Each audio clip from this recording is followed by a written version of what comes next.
নমস্কাৰ গাইছ, আজি আকৌ দুপৰীয়া ভাগত মই মাদাৰলৈ কেনে গুচি আহিলোঁ বেংকলৈ আৰু বেংকৰ কামখিনি কৰি ল'লোঁ। যিহেতু মেঘনাও আহিছিলে আৰু ঘৰত যাই সন্ধিয়াৰ ভাগতে টোপনিৰ পৰা উঠি কেনে 5 টকীয়া বাদামৰ পেকেট মুখত লৈ কেনে আকৌ বাটৰ ফালে এণ্ট্ৰি কৰিলোঁ।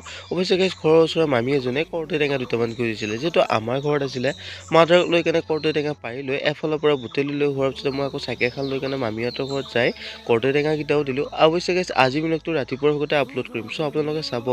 আকৌ সৰুহঁতৰ ঘৰত দেখি ল'লোঁ, সৰু টোপনি লালকাল দি আছে। ইয়াক জগাই লৈ হোৱাৰ পিছত মই আকৌ অলপ টাইম ইয়াৰ লগত কথা পাতি ইয়াত এডাল হেডফোন আছিলে, হেডফোনডাল ছিঙি লৈ হোৱাৰ পিছতে চুম্বকটো লৈ আহি ল'লোঁ আৰু দোকানৰ পৰা 5টা টকা লৈ কেনে ঘৰলৈ আহিলোঁ আৰু ঘৰত আহি চচপেনটো বহাই দিলোঁ।